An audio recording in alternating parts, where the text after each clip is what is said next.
righty, well, good morning again. Well, glad you could join us on this crispy morning, and it sounds like it's going to be with us for a few more mornings. And I know you guys have some calves out there and you're breaking ice, so I sympathize with you because I know how cold it is out there. But again, we're going to go on so we can keep on time here. So we're going to advance the slide. And as you know, as the music was going, it takes a team and it takes a village to make this happen. So you may recognize some of the extension agents there in Northwest Kansas. So we're up in the quarter of the state of Kansas up there. So we cover a pretty large area on the east side, Post Rock, which is in Mitchell-Jewell County, clear to the Colorado border, which is in the Sunflower District, and down south by the Walnut Creek District. So again, we appreciate all the agents that are working. There's behind the scenes people that you don't see them, but they are making this happen. So we want to thank them all for all the work to make this happen. Okay, before we get started here, we have a few housekeeping rules so we can make this go smoothly.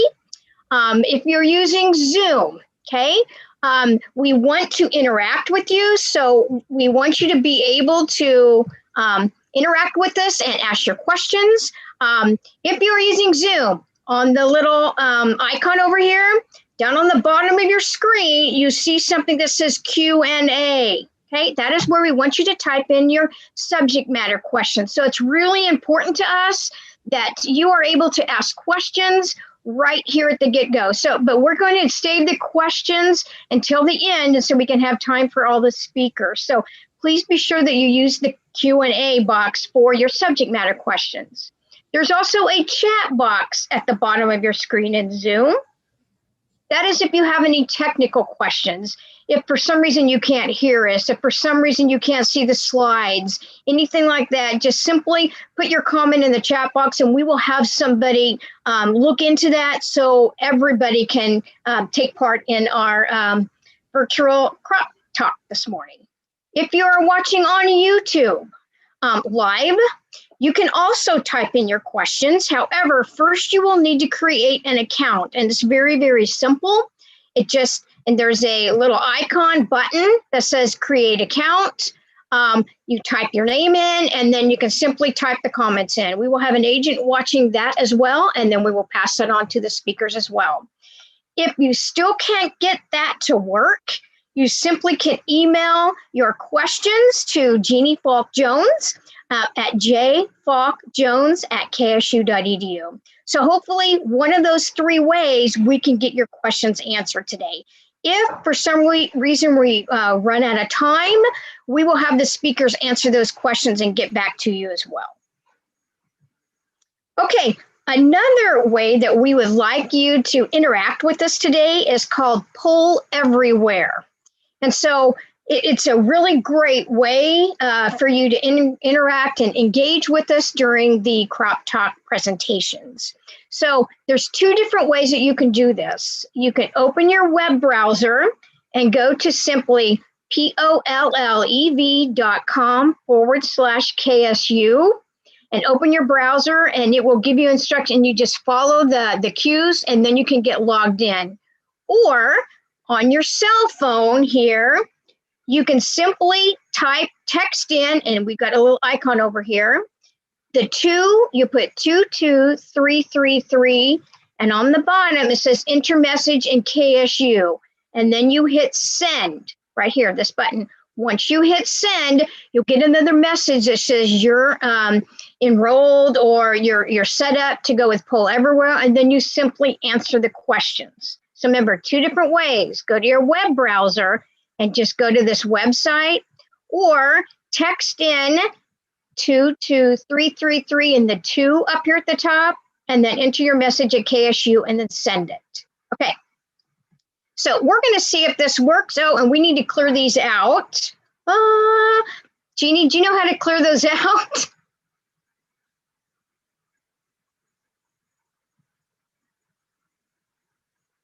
Unless we just go on and keep doing it. Okay, so it looks like it's coming in now and you guys are voting, but we want to know how cold it was outside this morning. I'm up here in Smith Center. and it was about 4 degrees. So it looks like most of you were in that maybe 1 to 5, and they're still coming in. So it looks like all of that is working now. So you kind of know how this works. And during that presentation, the speakers will have some slides just like this, and then you can put in A, B, C, or D. So it's as simple as that, or E if the answer might be none of the above. Okay. Lastly here, if you are on here for CCA credit, there's 2 different ways that you can get your credit. The first way is to simply email Jeannie Falk Jones, and that's jfalkjones@ksu.edu, at the beginning here and at the end. We need your name and your CCA number. So again, at the beginning and at the end with your name and CCA number, and that helps us really keep things straight so we can make sure that you get credit. Also, if you on your phone have a certified crop advisor app, we will be having the QR code up at the end of the session. So you can do it either way, either email or use the QR code, and then you can just scan that in at the end of the session. Okay, are there any questions coming in so far, Craig? No, we don't have anything so far. Okay, great. All righty, so we're going to go on and get started here. Again, this is our 2nd week of the Crop Talk, so we are so glad that you are here. Yesterday, we did have these 2 speakers, Dr. Sarah Lancaster and Dr. Vipan Kumar, gave their weed management and that pesky palmer amaranth presentation, focusing more on Northwest Kansas. So today, we're going to focus more on North Central Kansas. So Sarah's our extension weed management specialist, and she provides farmers with lots of information to help them develop a profitable, integrated weed management program. And I'm going to go on and tell you a little bit about Vipan. He is at our Hayes Research Center with K-State Research and Extension, and he is one of our weed scientists. And his research has focused on the herbicide-resistant palmer amaranth and kochia, which, as you know out there, is 2 of our most aggressive weeds out in our cropland. So we're going to start with Sarah. So I'm going to stop sharing so then Sarah can share her screen. All right. Thank you, Sandra. Let's get this presentation rolling. All right, thanks guys for joining us today. I'm looking forward to spending some time, probably the next 25 minutes or so, talking with you a little bit about layered residual herbicides. So as a little bit of background of why we're talking about this today, Sandra and Jeannie had sent out some surveys to folks that are likely participants today or likely attendees today, and this was one of the topics that came up on the survey. So we're going to talk a little bit about what layered residuals do, how they work, and some other considerations there. Before we jump into that, let me click on the right screen here. All right, before we jump into that, wanted to give just a handful of industry updates. Obviously, dicamba has been in the news a lot in the last several months. One of the things that was in the news here this fall was that Xtend Flex soybeans have been approved. So one important thing to note about Xtend Flex soybeans is that in addition to dicamba and glyphosate, they're also resistant to glufosinate or Liberty, okay? So this is going to be important for folks to pay attention to because we still have just regular Roundup Ready Xtend soybeans on the market this year as well. So it's going to require a little bit of careful attention to record keeping and communicating with your custom applicators and such to make sure that Liberty is being used in Xtend Flex soybeans, and it is not being used in Roundup Ready Xtend soybeans. So just a little bit of a reminder there. One of the other pieces of information that has been important related to the new dicamba restrictions is the requirement to add a volatility reduction agent or a pH buffer. So these products are intended to help prevent that volatilization of dicamba after a successful or after a labeled application of the product. So, you know, this has been a moving target, guys. These products, Bayer's decision has been to license their VRAs or volatility reduction agents to a number of different manufacturers. So we are continuing to see new products being added to this list on a regular basis for the Bayer products. Okay, the BASF product is called Centris. It is actually going to go on at a lower application rate. 8 ounces per acre is going to be the recommended rate there. And Centris is the only brand name to look for that pH buffer. So those two products, you can tell by the different rate requirements, they work a little bit differently. They've got different active ingredients. And so BASF is considering Centris to be a pH buffer. That's the terminology they're using. So just be on the lookout for those. And please remember, you're going to have a receipt to prove that you purchased enough for all of your over-the-top dicamba applications this summer. A couple of other items to think about here as we think about industry updates. Some new herbicides were added to the 2021 Chemical Weed Control Guide, and I just wanted to draw your attention to those. In corn, we had 2 products based on impact. One is Impact Core, which is impact plus acetochlor. So give you a little bit of that layered residual approach in your corn system. And then the other product there is Sinate, which is impact plus Liberty. So a post-emergent product there. In soybeans, we have 2 new labels, but honestly, they're not new products at all. Kyber is a Corteva product that is the exact same combination, even the same ratios as Fierce MTZ. And Panther MTZ is the exact same product as dimetric charged. So a few options on the market, but really no new chemistry there.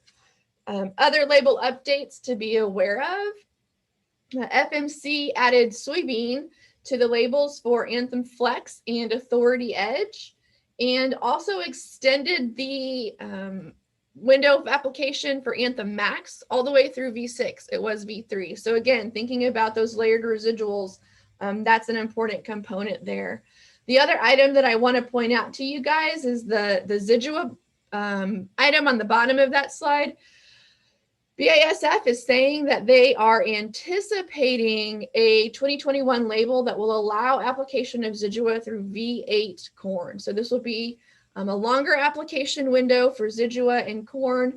I want to point out that that label, that updated label, is not available yet. In conversations with BASF last week, though, they indicate that they're still planning on that being approved for 2021. We shall see what happens with the new folks in the EPA and how all of that proceeds. But that's something you can look for, if not this year, in the very near future.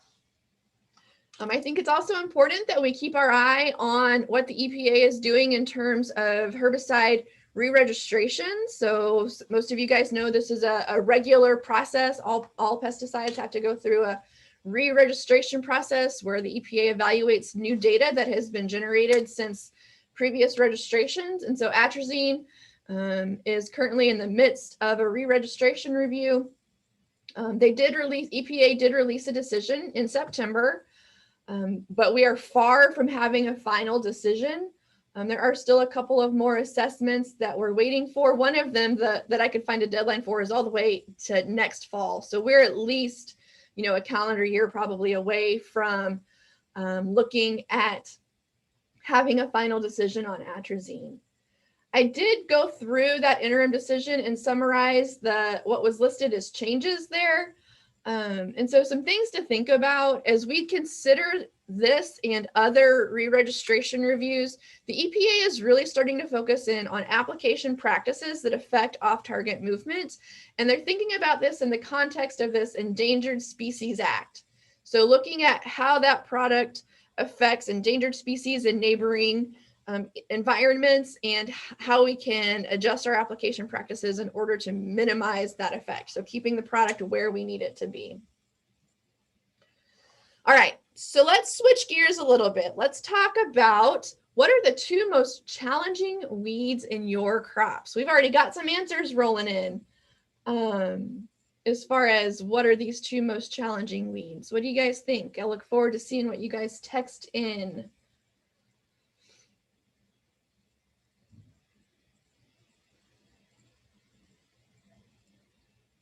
We've got ragweed. We've got amaranth species, Palmer amaranth, kochia.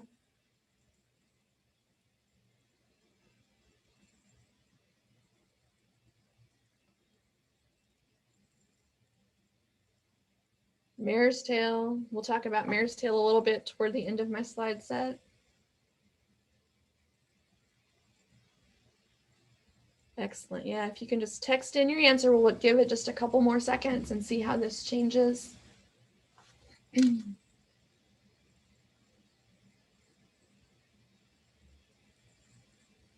Palmer, excuse me, Palmer amaranth seems to be stealing the show here. That's not a big surprise, right? So good. Thank you guys for doing that. It helps me as I ask this question, different parts of the state and, you know, from year to year and season to season, it helps me to see what's on your all's mind. Like I said, we kind of expect to see Palmer on that list, but I think there's some other things that maybe we need to be paying attention to. So, all right, let's talk about overlapping residuals. So corn herbicide application calendar, just as an example here. So let's think about when we're applying these herbicides. So maybe some of you guys, well, we're past the time for fall applications, right? And maybe some of you are thinking about early pre-plant applications. We've been talking about kochia and some of the e-updates recently for the agronomy department. So, you know, now is a good time to be thinking about, even though it's frozen outside, getting out there and making sure that you're going to have that early pre-plant to control your kochia, right? Because with most weeds, and kochia is included, the best time to control them is before we ever even see them, okay? And so that means knowing when those weeds are going to emerge. Now, that being said, your pre-emergent herbicide application, guys, it's kind of like building the foundation for your house. If your foundation is no good, anything you do after that is going to be a little bit wonky. So I want to encourage you guys to just spend a little bit of extra time thinking about how you're going to make that pre-emergent program you're using as strong as it can be in whatever crop you're in, if it's corn or soybeans or milo. Think about that pre-emergent program. It really is your foundation. And as you think about your production budgets this year, you know, prices have kind of gone up a little bit. So if you're thinking about maybe spending some more money on your weed control program, I would encourage you to think about how you're going to adjust your pre-program and getting that good foundation, and then coming back in with a planned early post application that's going to include a residual herbicide if you're not going to have that good crop canopy that we need. So that early post application, and then scouting. As we think about herbicide resistant weeds, scouting after those early post applications and coming back in with something timely and effective is going to be super important for managing weed seed banks. So just some things to keep in mind kind of in general as we think about herbicide applications and where to use them or how to use them. So Palmer amaranth, right? That's our favorite weed to hate these days. I pulled some of the environmental data from the Mesonet for haze. So looking at the soil temperature, we know that Palmer amaranth will germinate pretty well anytime the soil temperature is above 50 degrees Fahrenheit. And so if you look at this figure on the left here, you can see that through much of May all the way through October in haze, we have soil temperatures that are conducive to Palmer amaranth germination. So if the moisture is there, there's a good chance that that weed is going to be coming up all throughout that growing season. Okay, this is why those layered residuals are so important. We want to make sure we're doing what we need to do to prevent those weeds from coming up late in the season. And you know, Palmer is amazing. It'll set seed at 6 inches tall. So we don't want to have that seed being produced. The other bit of data that I pulled was this growing degree day accumulation. And so we know that Palmer has a base temperature of 60 degrees Fahrenheit. So anytime the average daily temperature is above about 60 degrees, we're going to start seeing that plant grow, you know, and pretty aggressively as the temperatures increase. So you can see here in April, we start to see those temperatures, those growing degree days start to accumulate. And they don't really plateau or level off until we get all the way out here until October. So that's telling me that if that Palmer amaranth is able to germinate, it is going to be able to grow all through that season, that crop production season. So residual herbicides, those pre-emergent products, that's the foundation for our weed control program. The downside of residual herbicides is that they kind of wear out, right? As they're out there in the environment, the soil microorganisms start to break them down, or maybe they are moved out of the root zone by water. So the effectiveness of those residual herbicides tapers off over time. Now, we also know that shade from our crop canopy is a pretty darn good and pretty inexpensive herbicide, right? But the problem that we run into is that sometimes we don't get that canopy in enough time to have it really support or fill in the gap that's being left by that residual herbicide that's being broken down. So we think about residual herbicides in this breakdown process. We talk about herbicide persistence, and that's just a kind of fancy way of saying that how long the herbicide is active in the soil, okay? So when the companies are working on their application rates for herbicides, they're really looking for a sweet spot. They want to make sure they have at least enough herbicide to get a reasonable duration of weed control, but they don't want to have so much herbicide that they're causing injury to subsequent crops. They don't want carryover, right? Carryover is something we've talked about in some other presentations this winter.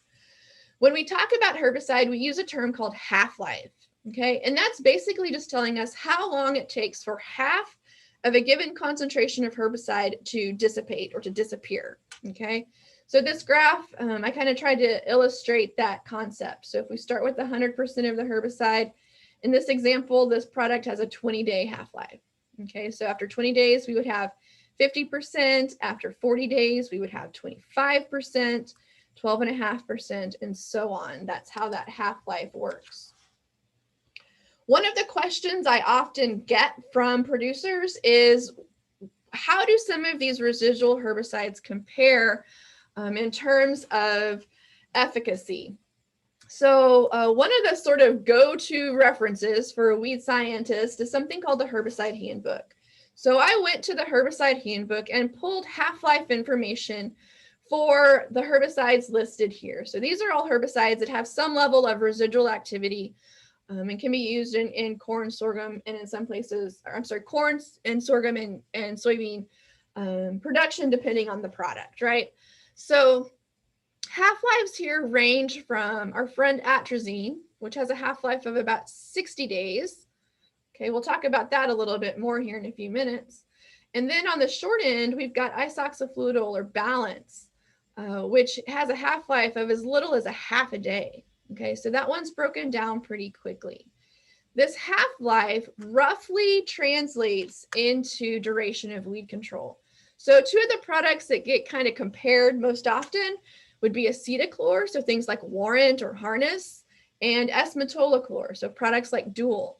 And so what I want you to see here is that acetochlor has a shorter half-life that's associated with a shorter duration of control, as reported in the Herbicide Handbook based on published research. Okay, so compare that to the same values for metolachlor. 30 to 50 days, so a considerably longer half-life, translates to a little bit longer residual activity. Now, there are other factors you're going to want to consider when you think about using these products, and we'll talk about some more of those toward the end of the slide set here. So what are some factors that influence microbial degradation? So microbial degradation is the primary method or the primary process that determines how long those herbicides are going to stick around in the soil. So some things that influence it: sorption, so that herbicide being stuck to the soil. And then another factor is previous application. So atrazine is kind of the poster child for this idea of what we call enhanced degradation. So after somewhere around about 5 applications of atrazine, you're going to start seeing a shorter effective life of that product, because the microorganisms in the soil have adapted to having that atrazine there, and they're getting used to having it as a food source. And so they break it down faster, okay? But this happens for other products as well. This is an example of an ALS inhibiting herbicide. I want you to see here, this solid black line represents the degradation. So how fast that herbicide disappeared when there were no prior applications of the product. And then the dashed line is looking at how fast that herbicide disappeared when there was a history of application of that herbicide. So it happens for many herbicides, this phenomenon of enhanced degradation. So just another reason to think about kind of keeping your herbicide rotation pretty varied. Another big environmental factor that influences herbicide degradation is soil moisture, okay?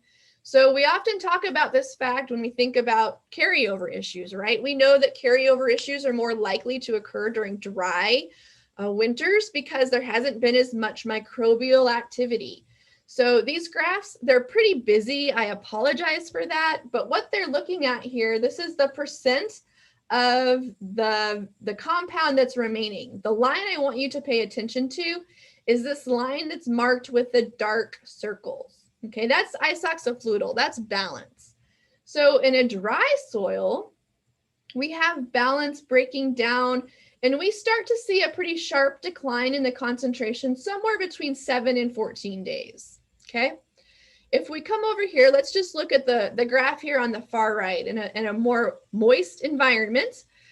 If we look again at our dark circle, we have very rapid breakdown of that isoxaflutal, of that parent compound in balance. So, you start to see a marked decrease here, before a week is up. So sometime around 3 days. Okay. So that's the impact that soil moisture can have on herbicide degradation and how long our residual products are going to last. The other big environmental factor that influences microbial degradation is soil temperature. Okay. Just like we are much more comfortable when it's sunny and 70 outside than when it's 5 degrees and cloudy outside, soil microorganisms are also more comfortable at a little bit warmer temperatures. They do often have maximum thresholds to think about, but in general, the warmer the soil, the more microbial activity you're going to have. So these data were collected from soil that was held at 43 degrees and at 60 degrees. Okay, so look here at the 43 degree data set here. They were able to detect herbicide all the way out. They're still getting meaningful concentrations here over 120 days out from the initial application.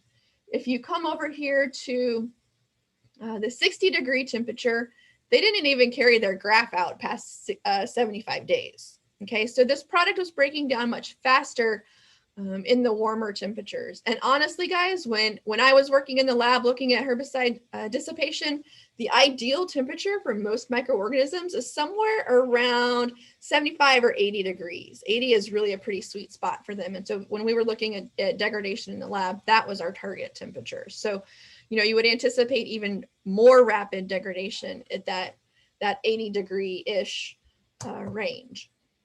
All right, let's go back to our schematic here. We've got our residual herbicide down. We've got our crop canopy coming in, but not soon enough. We know that we can have weed emergence once that herbicide concentration gets below an effective level and prior to adequate shade being provided by the crop canopy. If we come in with a planned early post-emergent application that does not include a layered residual, we are not going to stop that weed emergence. Okay, we need to have, if we're having questions here about how good our canopy is going to be, we need to be thinking about stopping that weed emergence with residual herbicides applied with the post application. So, the name of the game here, guys, I've said this before this morning, we're talking about trying to prevent weed escapes. Those weed escapes are still going to produce seed. Okay. In fact, these data come from Texas. We know everything's bigger in Texas, right? But these are still good numbers. They were looking at Palmer Amaranth escapes all across the state. So all the way from the Panhandle down to the Coastal Bend area. And they found that Palmer Amaranth escapes. So after a weed control program, the escapes can produce up to 7 million seeds per acre. Okay, that starts to have implications when we think especially about the possibility of those seeds being herbicide resistant, right? We've all seen something like this in our cornfields. This sorry little, in this case, this is a water hemp plant here, came up, broke through that residual herbicide, came up, and is just kind of languishing, just kind of blah, just kind of there among the corn. But that guy had seeds, okay? So that guy has seeds. There's a reason that this plant or these plants were able to break through that residual herbicide faster than some of the other seeds that were probably in that seed bank.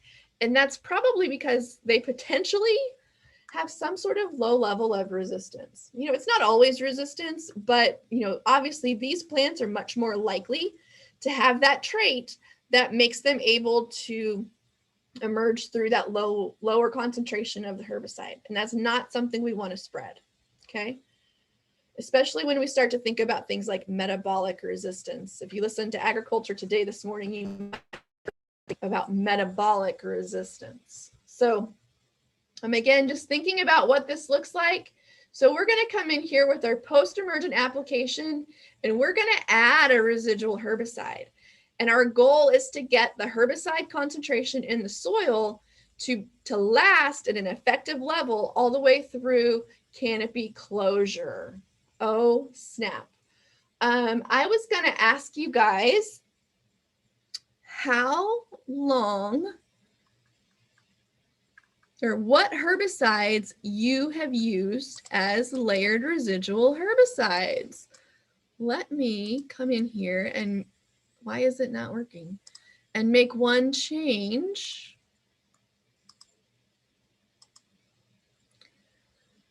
Everything appears to be okay. That is interesting. All right, well, let's call an audible here, guys. Let's do one thing. If you're listening to us on Zoom, can you just go into the chat box and tell me what herbicides have you used as a layered residual herbicide? What herbicides have you used as a layered residual herbicide? Oh, hey, one thing. Ha! All right, we've got this. We've got this. All right, I'm sorry, guys. I made some changes yesterday and yeah, here they are. So what herbicides have you used as a layered residual herbicide? Now we're cooking. We've got Outlook, great choice. Zidua, great choice. What else are we getting? So use your text, use your web browser. If you want to use the chat box, that's fine too, whatever works for you. But I love looking at how all these things compare together. Halex GT, atrazine, warrants. Excellent. Someone else said Outlook. Outlook and Warrant seem to be the top vote getters so far. So the trick to reading these things is the larger the word, the larger the percentage of the answers that gave that word. So Warrant seems to be one of the big ones. Okay. Excellent. Thank you guys for that feedback. That again is helpful to me as I think about, you know, what you guys need to know about and what I need to be looking at as a research program. So I appreciate that. All right, so I mentioned that we were going to look at some other things that affect that choice. So we talked about earlier, we talked about half-life of these products and how long we can expect weed control. When we think about overlapping residuals, one of the other important factors to consider is how much rainfall they need for activation. Some of you guys might be growing under irrigation and you've got an advantage over dryland folks, right? But the labels for the various products provide different amounts or provide information about the amount of rainfall that is required for activation. So the two that are the least would be Callisto and the Warrant and the Harness products at about 1/4 inch, okay? Dual is actually on the high end. It requires, according to the label, 1/2 to 1 inch of rainfall, okay? So something to think about as you're considering which of these products you want to go with as an overlapping residual herbicide. Another factor that we need to think about is growth stage restrictions, okay? So there's not a ton of difference among these products when you look within the corn labels. or when you look within the grain sorghum or the grain sorghum labels. There are some differences when we look at some of the soybean labels, okay? So just be aware of the restrictions associated with the product that you are using, okay? So let's look at what this might look like in the field situation, or in a field situation, in a research situation. These data actually come from my counterpart in the University of Nebraska. And he's looking at control of water hemp, velvet leaf, and green foxtail based on warrant applications either 14 days before planting, at planting, or then sequential applications at planting and e-post, at planting and late post, or actually 3 applications here in these bars on the far right side of your screen. So the takeaway here, this black line represents 95% control. We would consider that excellent control. If you're thinking about the ratings in the weed control guide, the excellent control. So all of these sequential applications provided us excellent control, okay? Greater than the pre-only applications, whether that was 2 weeks before planting or at planting, okay? And then these data are coming from a study that one of my graduate students is working on as part of his thesis work. So we're just looking at how some of these integrated management practices kind of play together in the various herbicide-resistant soybean systems. So looking at Enlist soybeans and Liberty Link GT27 soybeans. In these data, there were no differences between the 2 soybean systems. And then we had different row spacings, 15-inch and 30-inch row spacings. And I put both of those data points on this graph, but statistically, there were no differences in the weed control among those row spacings. These data, actually, I should mention, they were collected in Ottawa. So I know it's a different environment than where you guys are working, but the point that I want to make, I think, still holds, even though these data were collected in a different location. So bear with me here just a minute. And then the 4 herbicide treatments that we had a low treatment, which was a pre-only. We had a medium treatment, which was a pre-application, followed by an appropriate post-emergent application for the system. And then we had a high input system. So that post-emergent application in that case included that layered residual herbicide. And then we had a hand-weeded study where we went in and after we applied that high input system, any weeds that came through, the students hoed out, okay? So again, my black line here, we're looking at 95% control. And then the segments here, we've got rating data 4, 8, and then on the far right, 16 weeks after planting. Okay, so let's focus in here on these 16-week after planting data. And here's what I want you guys to see. We had excellent control among all 3 of those treatments that included a post-emergent herbicide application. We had good pre-emergent products down, and then we had timely post-emergent herbicide applications, okay? So layered residual herbicides are important for making sure that we don't have weed escapes, but it is possible to design programs that are very effective. Now, let's ask this question. I've been talking about 95% weed control as good, right? So those programs without that layered residual, they probably have 95, 97, 98% weed control. We are not going to see a yield reduction from that level of weed control, right? That's excellent weed control. But when we think about herbicide resistance, particularly in the context of a weed like Palmer amaranth, let's think about what might happen here. So these numbers come from the literature as far as, what to expect in terms of escapes and the number of seeds produced per plant. So if we think about kind of a typical number of escapes here, we might end up with 350,000 seeds per acre, 20% viable seed, 40% emergence. And let's say this was last year. So this year, we're going to get 95% control, okay? That's still leaving us with roughly 500,000 seeds per acre that are going back into the soil seed bank. And if you consider the fact that there's a probability that those plants might be resistant, this data comes from some recent research out of Dr. Jugulam's lab, this figure here that I plugged in. That is a possibility that we will have 500,000 resistant plants that could come from our soil seed bank in the next 3 to 5 years. Okay, based on what we know about the life of Palmer amaranth seed in a no-till setting.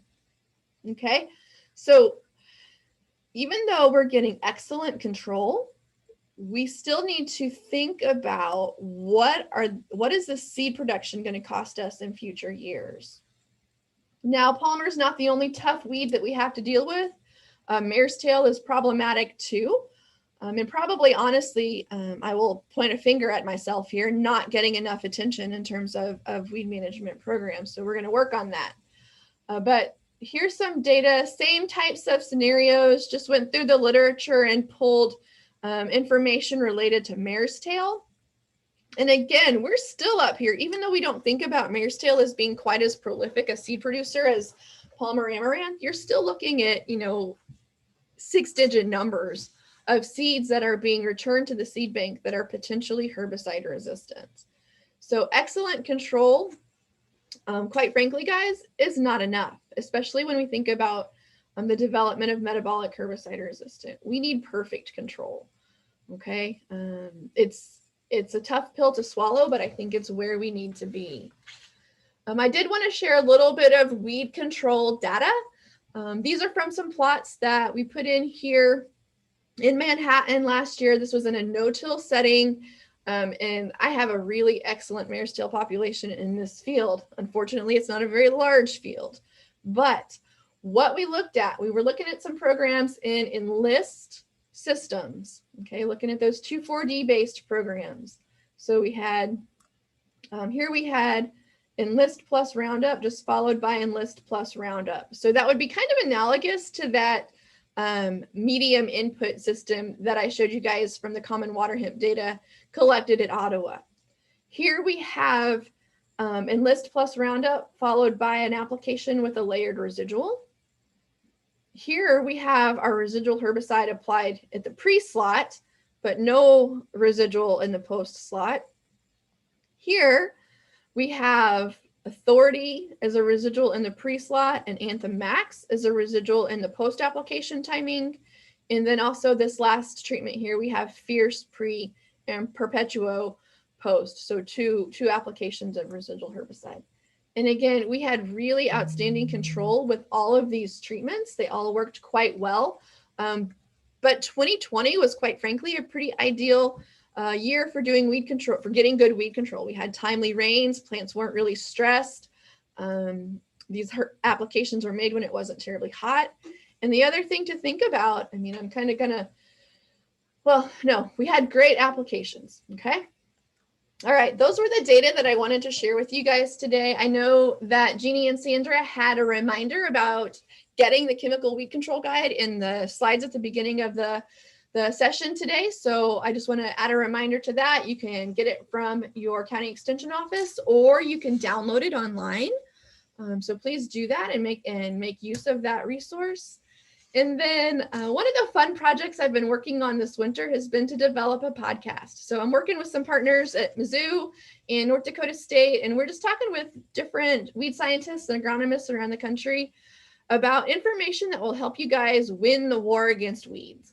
So this week we talked with a consultant from North Dakota, and that episode is out. And I think some of your agents online this morning have already listened to it and given it a good review. So I would encourage you guys to listen to this. We want to hear from you guys how we can make it better and how it's helping you. So with that, I thank you for your time and your attention. And I really sincerely mean it when I say I hope you'll reach out either through social media or feel free to email me. But don't forget your county or district agent. They're your first line of contact for K-State. But I do love working with producers and look forward to getting to know some of you all, hopefully in person in the future. So thank you. Okay, great. Thanks, Sarah. And again, if you have any questions, please put those in the Q&A box. And we're going to move right into Vipan. So Vipan, if you want to go on and share your slides.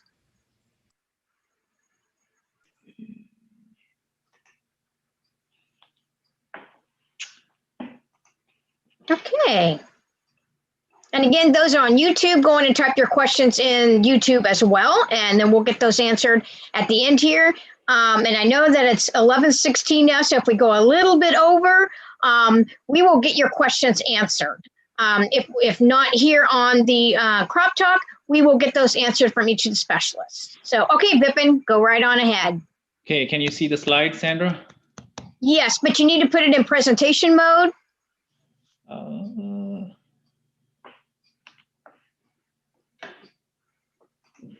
Yes, it is. There you go. Oh, okay. All right. Okay, good morning, everyone. My name is Vipan Kumar. I'm a weed scientist based in Hayes Ag Experiment Station. So Sarah has provided a very good overview of layer residuals or herbicides, the importance of those herbicides in managing weeds in different cropping systems, and how different factors and environmental factors affect those residuals in the soil. For my talk, I'm going to focus on managing palmer amaranth, which is one of the biggest challenging weed for Kansas folks, and going to show some of the illustrations or examples with the data we generated over the years in western and central part of the state. So to start with, I really like to give a little introduction on palmer amaranth. You guys are very much familiar with the palmer amaranth, and it is one of our pigweed family members. And why palmer amaranth has become such a big deal or such a big management concern for folks. There are a lot of biological features this weed species possess that really help it to adapt different kind of strategies we use to manage it. So what are those biological traits are? Palmer amaranth shows extended period of emergence. Right here in central Kansas or western Kansas, we start seeing palmer somewhere like early part of May or mid-May, whenever we see some rain and some good temperatures in the ground. And this weed species keeps coming throughout the summer and even late summer or early fall. We see flushes coming there. So extended period of emergence is one of the trait. It makes it more challenging to control palmer amaranth throughout the season. The next one is aggressive growth. If the conditions are right, high temperature, good enough moisture in the ground, so palmer can grow very, very rapidly. It can grow about an inch per day, and it really becomes so big in lesser time that you can still planning on herbicide application, and your palmer size is already a foot tall or 2 foot tall. So aggressive growth. And then third trait is the seed production. So a single plant or single mother plant or female plant can produce like up to 1 million seed if it is growing in a non-competitive conditions like a fallow situations. So, and it also has a high outcrossing potentials. It can transfer the genetic material or the genes from field to field and even within a field. So you see all these biological traits make it very, very adaptive to all kinds of strategies we use to manage it. And it also helped this weed species to become more prone to develop herbicide resistance, because herbicide tools are the major tools we use to manage it. So since 2014, we have been doing a project, leading a project statewide survey of collecting palmer amaranth or pigweeds, and to see the distribution and frequency of herbicide resistance in those palmer amaranth populations. If you see in this slide, you can see we have collected palmer amaranth almost 2/3 of part of Kansas in western and central part of Kansas, and some collections from northeast side of the state from soybean fields, as well as we have some collection on common water hemp from soybean production areas in the southeast part of the state. So the idea is to see the response of these population and monitor from years to years, like how they respond to our commonly used herbicides, so that we can plan ahead in terms of our management strategies. So it's an ongoing project. So I'm not going to share all the results, what we have so far, but really going to emphasize that so far we have documented different population from South Central Kansas that has shown multiple resistance. The resistance to not only to glyphosate, but resistance to other chemistries as well. We have documented that 2,4-D resistance exists in some of these populations, and you see resistance to other chemistries like Glean, Atrax, Callisto, and 2,4-D is also exist in those documented populations. So multiple resistance is really a challenge in this weed species. And you can see some of the pictures here.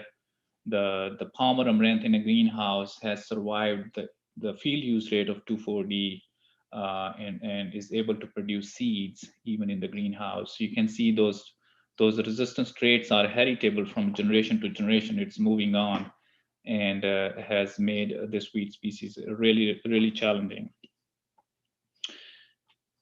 Okay, my first poll question is based on what I have just talked about. What you guys think, to which of the following herbicides Palmer Amaranth has developed resistance in Kansas? And the options are glyphosate, atrazine, mesotrione, 2,4-D, or all of the above, or none of the above.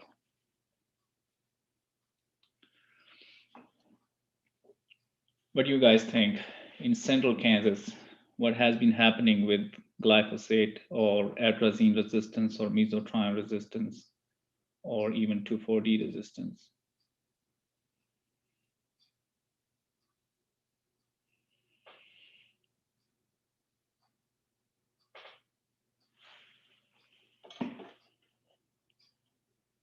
Okay, 88% participant has voted all of the above, and 13% said glyphosate. Of course, glyphosate resistance is quite common in field population of Palmer Amaranth, but all of the above, we have documented case of all these 4 chemistries in Kansas. Very good. Okay, that's we know, you guys know, multiple resistance exist and resistance to those chemistries exist in Palmer Amaranth in Kansas. So what are the strategies? How are we gonna manage it? So one of the first study I'm gonna show is some of the programs we evaluated in Enlist soybean or Enlist E3 soybean. As most of you know, there are new generation of stack trait technologies came into the market, including Enlist bean or Extend beans, or even now Extend Flex beans. So because they are resistant to multiple herbicide sites of actions, you can spray, in Enlist soybean 2,4-D, glyphosate, and glufosinate. But we have a case of 2,4-D resistance and glyphosate resistance already existing in the part of the state. So what options or what strategies we need to adopt to maintain or sustain these technologies for the longer time?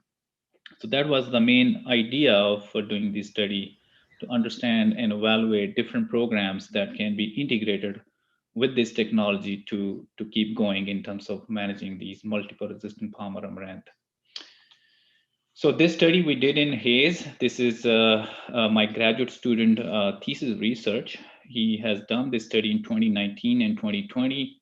And actually this was done in Hayes Ag Experiment Stations. And he used one of those Palmer Amaranth population that showed resistance to 2,4-D, glyphosate, atrazine, mesotrione, and chlorsulfuron. So this population was a 5-way resistance, what he used in this study. So the programs we investigated in this study was the pre-applied programs, things like Sonic, Trivens, Authority Supreme, Authority MTZ, Panther Pro, or Fierce XLT, or Boundary. These are recently available 2 to 3-way pre-mixtures applied as a pre in soybean. So we wanted to see as a standalone pre-programs how they perform on those 5-way resistant Palmer Amaranth. And then we had a set of pre followed by post programs. In the post treatments, we included 3-way mixtures of Enlist 1, Durango, which is a glyphosate, and Liberty, which is a glufosinate. So because it's an enlist soybean, we can spray those three-way mixtures. So as you see, the pre-treatments were done or applied on May 21st, and post-programs were applied on June 23rd. So this is, I'm just showing the results from 2020. I haven't shown the results for 2019. Here, you can clearly see majority of these pre-programs were working pretty good in early ratings, like, by 18th June, they were providing almost 95% control. And then some of those programs start declining over the time. And especially these ones, Authority Supreme or Authority MTZ, and even, the boundary, the herbicides, so they decline in terms of palmer amaranth control. But all the pre followed by post programs provided pretty good effective control, about 90 to 95% control across all the ratings.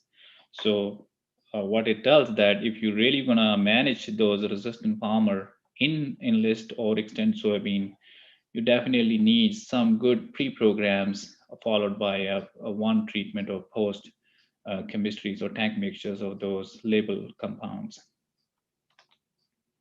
Here is a picture of Authority MTZ pre-alone. This is a standalone program of July. And if you guys know, in July, we got quite a bit of rainfall last year. You can see that Authority MTZ kind of dissipate with those moisture, and we still had palmer amaranth in some of those plots with the standalone programs. However, when we had a post program, followed up post program of Enlist 1, Durango, and Liberty, the plots were looking like this.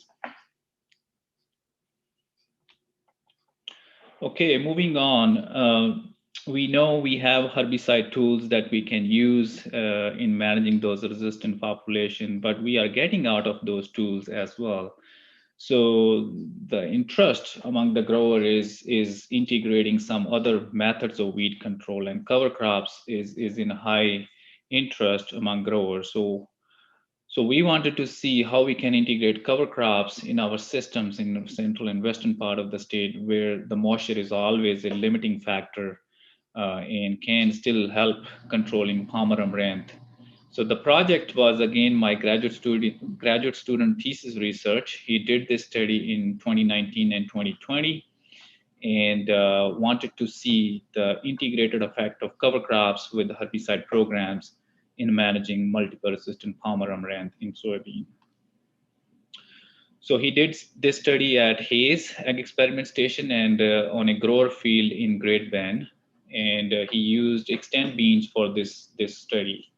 So basically, he used two different types of cover crops. He used cereal rye at Great Bend and winter wheat in Hayes, and those were fall planted cover crops. Okay. So fall planted cover crops at both sites, he terminated in early spring, like middle of April and early May, and then middle of May with different herbicide programs, and then planted soybean to really see the impact of those cover crop residue along with herbicides, how they suppress those palmer amaranth. So here is a list of herbicide programs he investigated. So there were pre-programs. First treatment was just straight Roundup, just burn down those cover crops. And then he included some pre-programs like Panther MTZ, Authority Supreme, and Fierce XLT. And then he had some pre followed by post programs, so including those pre-programs and then a follow-up treatment of Roundup and Extend IMAX mixture, a single post treatment. So 3 termination times, as I mentioned, he had late April or mid-April, and then early May and mid-May. So because the time you delay those terminations, there is a more chance of accumulation of cover crop biomass. So that's what we wanted to see, how much delay we can do in terms of termination of those cover crops and can get good biomass for suppression of those palmer amaranth seedlings. In terms of herbicide application, he put pre's in combination with each of those terminations and post-treatment on June 28th in 2019 and June 26th in 2020. So we collected different kinds of data: soybean injury, soybean yield, palmer amaranth control, and palmer amaranth density and biomass throughout the season in both years. So here is some results. The cover crop biomass, it's a haze site you can see on the left side. The 3 termination timings, mid-April, early May, and mid-May. As we delay the termination, we see more and more biomass of winter wheat, which is expected. And same case was in the cereal rye at Great Bend site, that third termination produced significantly more biomass or cover crop biomass compared to the first 2 terminations. So more biomass accumulation means we will have more residue on the ground to suppress those palmer amaranth seedlings. We also found that the termination timing had a significant effect on the palmer amaranth densities. As you see here, delaying those terminations towards mid-May reduced the palmer amaranth density significantly compared to the first 2 terminations. The first 2 terminations had 4 to 5 plants per square meter. Here we had 1 plant per square meter. And here is some picture showing that results. Early termination, mid termination, you can see a lot of palmer amaranth, but late terminations, we had few palmer amaranth in those last termination. In terms of herbicide programs, they were also significant in terms of reducing the palmer amaranth density. If you see all the pre-programs or pre-followed by post programs reduce the palmer amaranth density compared to just glyphosate burn down program, okay? But pre-followed by post programs were more effective compared to some of these pre-standalone programs. And this picture shows that where we had authority plus Roundup plus authority stream, just a pre-program with the standard burn down of Roundup. We had more palmer amaranth plants compared to where we had pre followed by Roundup with extend IMAX post treatment. Pretty good clean plot. Similar kind of results we observed in Great Bend. The previous slides were from Hayes, and this is a slide from Great Bend. Similar kind of results you can see wherever we had pre-programs and then follow-up post-treatment, significantly reduced the density of palmer amaranth. So the difference you can see the terms of palmer amaranth density in Hayes was 4 to 5 plants. Here we were working with 45 to 50 plants per square meter, highly dense population of palmer amaranth in Great Bend. In terms of yield, we didn't see much difference in yield among those 3 terminations at Great Bend site, but we saw a decline in yield in Hayes.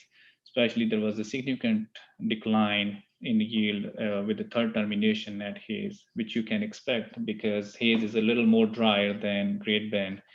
And as you delay the termination of those cover crops, you will definitely see some of the moisture being used, and that will translate into the soybean yield. So Sarah has given a lot of emphasis in her talk on layer residuals and the importance of layer residual in terms of managing these weed species in our system. So I'm going to give us some examples, some data. Going to show some data here. The importance of overlapping residuals for controlling multiple resistant palmer amaranth in Roundup Ready and Liberty Link corn in central Kansas. So this study was also performed in 2 years, 2018 and 2019. And this was on a grower field who had a complaint about glyphosate and mesotrione resistant palmer amaranth in corn. Again, this study was done on 2 years, and this corn was under irrigated, sprinkler irrigated site.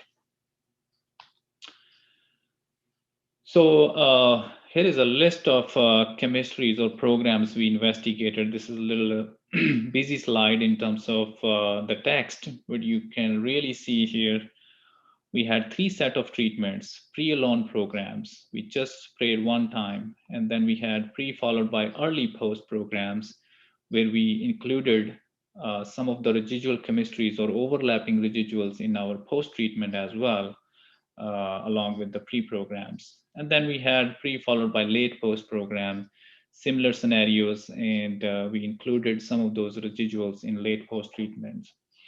But one thing you can see here in the last column here, the mode of actions, we have been using 4 to 5 different herbicide mode of actions in those chemistries So you can see how difficult or how this tank mixtures have been changing with the evolution of multiple resistance in Palmer Amaranth. And that's what is increasing our cost of weed control as well. So all these programs were sprayed with the adjuvants, appropriate adjuvants, and pre-programs were applied at the time of planting, early post like 3 to 4 weeks after pre's, and late post about 2 weeks after early post treatments in both years.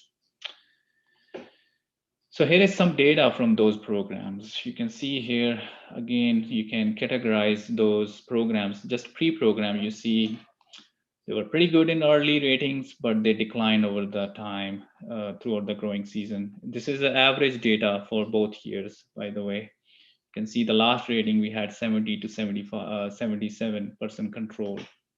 But all the pre followed by early post program, you can see were pretty consistent in terms of control and gave pretty good control, although it's not 98 or 100%, was somewhere between 90, 92% control, even including with those soil residual chemistry with early post programs. And in terms of yield, we didn't see much difference in yield with all those programs, but they were all significantly better than non-treated control. So here is a picture showing one of the pre-program of Clarity, Corvus, Atrex, and Roundup.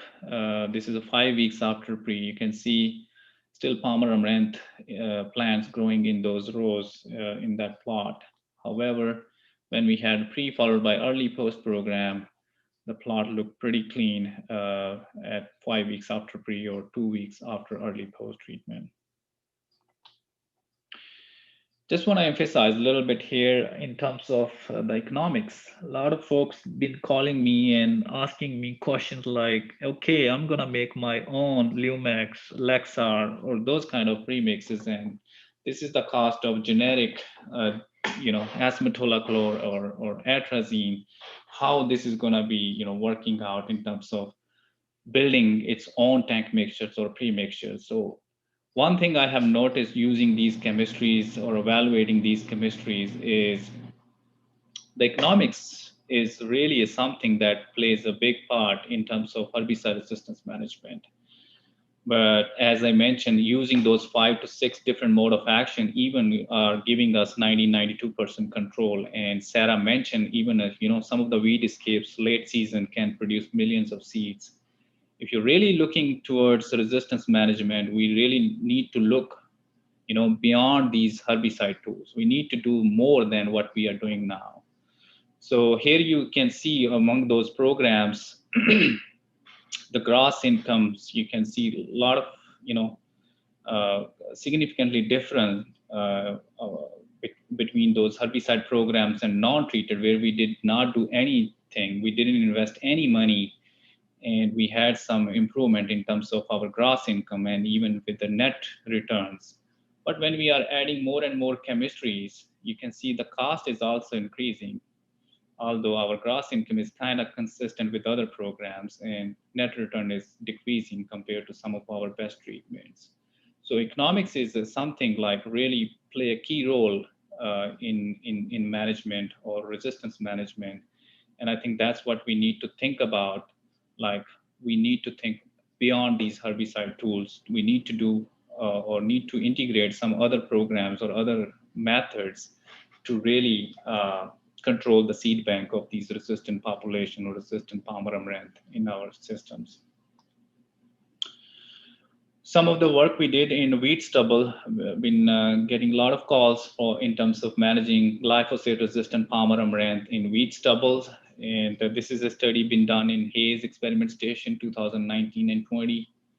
And we have tested a number of chemistries, number of burn down potential chemistries that can be used or that can be used in place of glyphosate if you have been dealing with the glyphosate resistant Palmer Amaranth.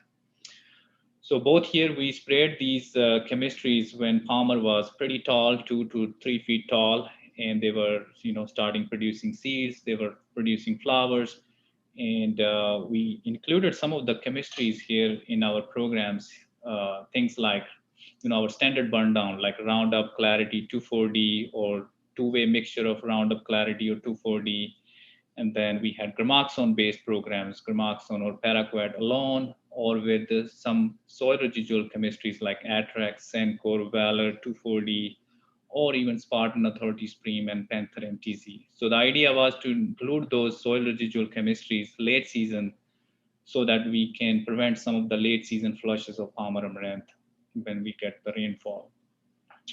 So from this study, what we found was gramoxone-based program was pretty consistent, all gramoxone alone and, along with tank mixtures of pre-programs of gramoxone were pretty consistent in terms of controlling Palmer Amaranth or those bigger, taller Palmer Amaranth late season.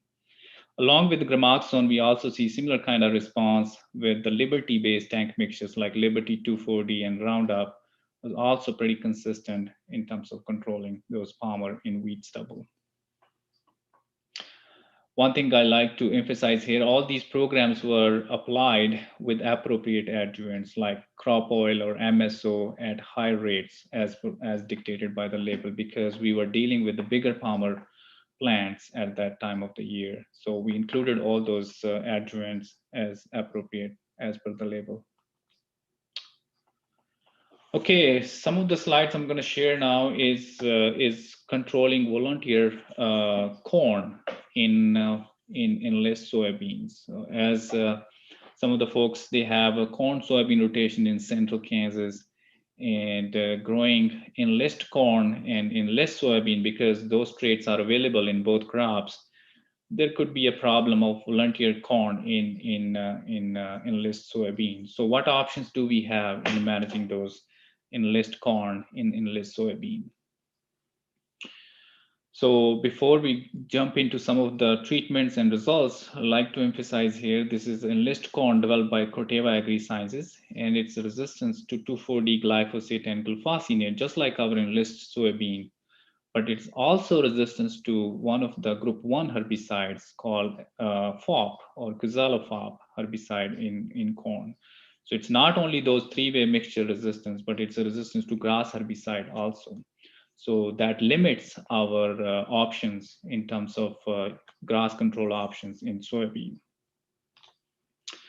So we did this study in Hayes, simulated study. We planted enlist corn in enlist soybean, and we tested these programs. So the treatments we selected was Select Max, which is another class of group 1 herbicides, Select Max, and then Post Plus. So Select Max is a clithodem and Post Plus is thoxidem.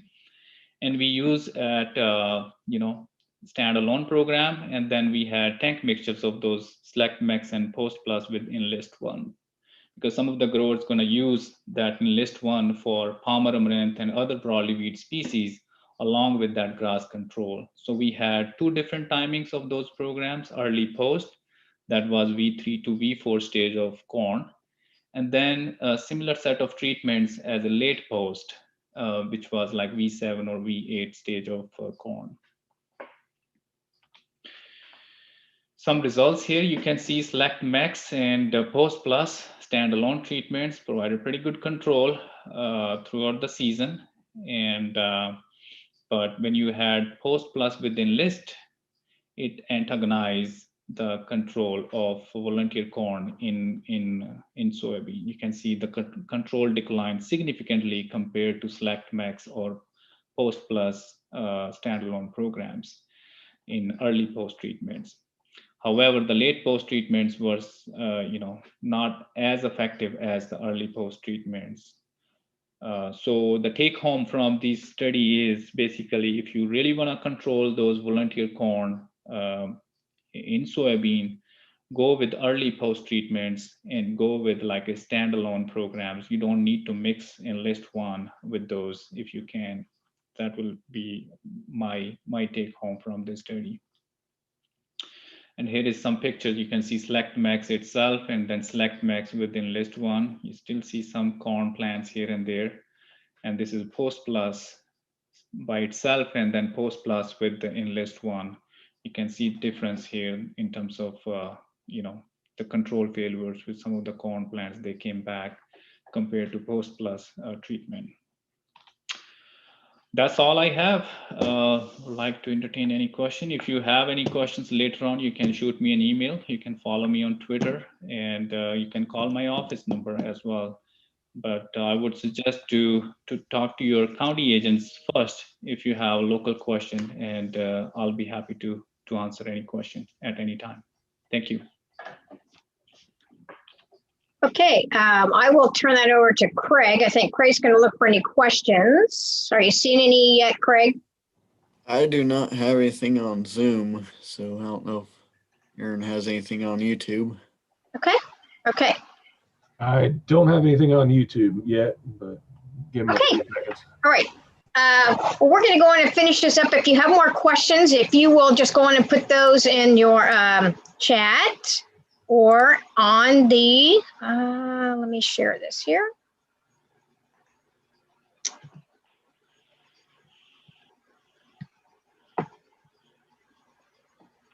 And I will share my screen.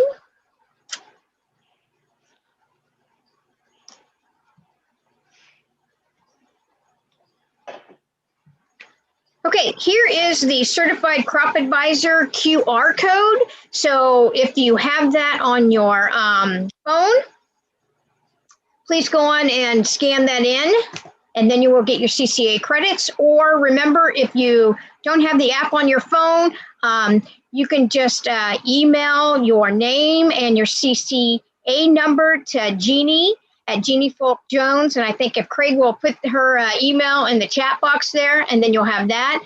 Remember, you were supposed to have done that at the beginning and at the end, and hopefully you all did that if you didn't have the QR code. So I'll leave that up there for just a few more seconds so you all can see that. And Jeannie had put her email right at the bottom of the slide there. So it's jfalkjones@kstate.edu. We will put that back up, but we'd like to thank you for participating in our virtual crop talk today and last week too.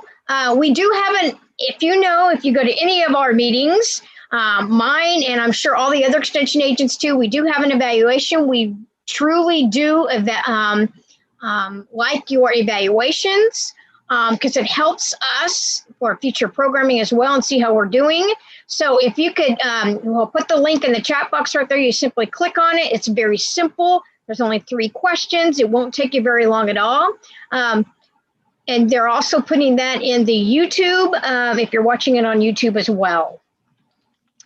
Okay, join us next Tuesday, and it will be on corn insect resistance, specifically the rootworm and the western bean cutworm. And again, it will be at 10:30 to approximately 11:30 Central Standard Time, and it will be Tuesday, February 16th. So is there any questions coming in, Craig or Aaron? None so far here. And so far? Okay. Vipan's answering the one that came in directly, so. Okay. Okay. Why don't we go ahead and ask that one? Maybe everybody else would like to hear. It says on Palmer Amaranth density slides for Hayes and Great Bend, there's a little difference between the 3 weeks after post and the harvest densities at Hayes, but significant differences at Great Bend. Do you have any idea on why that would be, Vipan? Yeah, that's a good question, Jeannie. We saw that difference, and I see the main difference was probably because of a difference in flushes or the cohorts we saw in Hayes versus Great Bend. And I think the moisture in Great Bend was a little higher end than Hayes.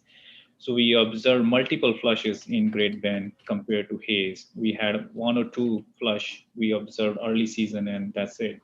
So that's why you've been seeing the changes or differences in Great Bend towards the end of the harvest compared to Hayes. So definitely, it looks like it's pretty close, but we have observed over 2 years, there's a little difference between central or south central Kansas versus where we are in terms of annual precip we get. And that makes differences in Palmer emergence. Okay, we had a YouTube question come in. Did you use any Reviton in trials yet? I don't know if I'm pronouncing that right. I have not looked at it yet. Okay. Any other questions that are coming in? Is a new PPO from Helm for burn down in wheat stubble. Is that new? Have you heard of that, Vipan? I have not, but PPO, we have used some of the things like, Valor in our burn down programs, and that really helps. We have seen some residual activity from those PPOs on Palmer Amaranth. So adding a PPO during that time of the year will be a good thing to add. But I haven't looked at the Helm in specifically. Okay. All righty, great. Any other questions? Because I know we're running late. It looks like there's one more question coming in. It is a non-selective herbicide for the pre-plant burn down and desiccation segments. Oh, in field corn, cotton, and soybeans and wheat. So that was just information. Okay, cool. Okay. All righty, great. All righty, well, I think that concludes it. I know we're running just a little bit late. We, again, appreciated you being with us. And again, if you could do that evaluation, that would certainly help us. And we will see you next Tuesday, February 16th. Thanks.